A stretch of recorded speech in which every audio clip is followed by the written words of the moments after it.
ওকে just একটু touch করতে গিয়েছিলাম, ও আমার সাথে এইভাবে রিয়েক্ট করলো, আমি না মাথা ঠিক রাখতে পারিনি, তাই চলে এসেছিলাম। আপনি একদম ঠিক বলেছেন।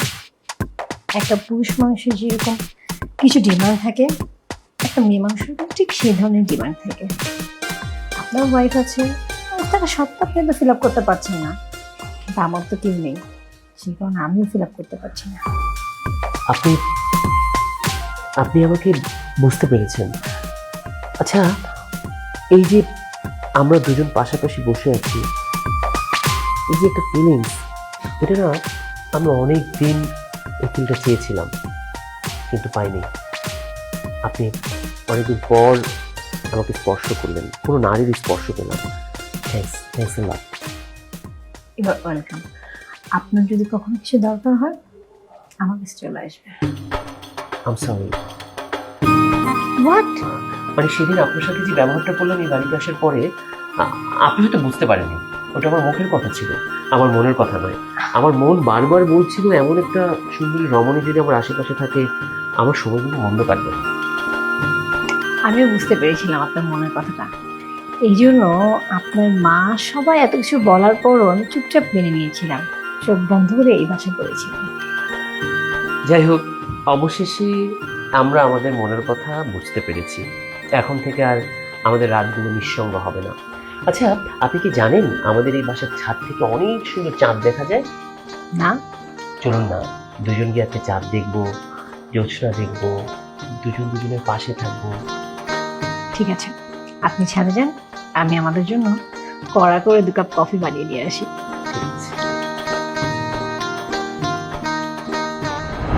আমাদের এই বাগান বাড়ির এই জায়গাটায় কেউ আসে না, তাই তোমাকে এখানে নিয়ে এলাম। শোনো, আমি খুব লাকি, মাঝে মাঝে আল্লাহর কাছে নিজের জন্য কখনো প্রার্থনা করেছি কিনা মনে নেই, বাট মনে হয় আল্লাহ আমাকে খুব 2 হাত ভরে দিয়েছেন। ঘরে এত সুন্দরী একটা প্রেগনেন্ট বউ, তার উপরে বোনাস হিসেবে তুমি, ভালোই লাগে। একটা কথা কি জানো, তোমাকে না প্রথম দেখাতে আমি ভালোবেসে ফেলেছিলাম।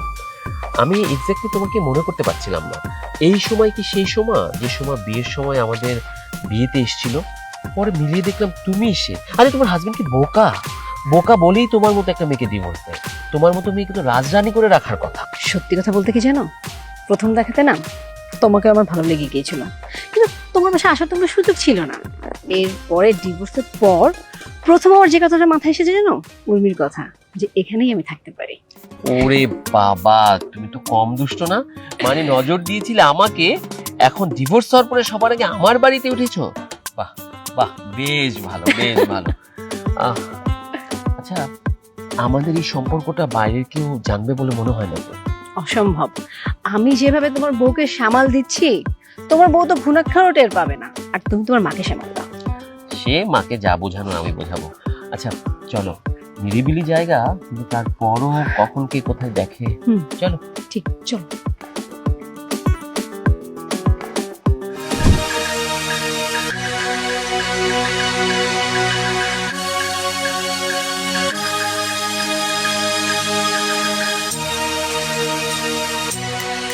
কি ব্যাপার,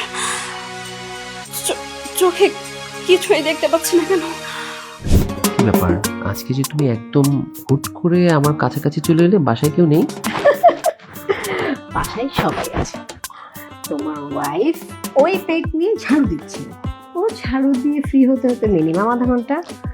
আর তোমার মা বলে গিয়েছে বাসায় বাসায় কোন আন্টির সাথে দেখা করতে গেছে, তারও আসতে 1-1.5 ঘন্টাই লাগবে। বাহ, তাহলে তো আমাদের জন্য একেবারে সোনায় সোহাগা। আমিও আজকে অফিস ছুটি নিয়েছি। আসলে কি জানো, আমি ভেবেছিলাম অফিসটা আজকে ছুটি নিয়ে তোমাকে আমি বাইরে নিয়ে যাব, কিন্তু বাড়িতেই যে সুযোগটা পাচ্ছি, বাইরে যাওয়ার তো কোনো প্রশ্নই আসে না। হয়তো রিসোর্ট নিয়ে রিসোর্ট খরচটা নষ্ট হবে, তাই না? একটা কথা কি জানো, আমার না আর এইভাবে লুকিয়ে লুকিয়ে তোমার কাছে আসতে ভালো লাগে না। আমি চাই সবসময় তুমি আমার কাছাকাছি থাকবে।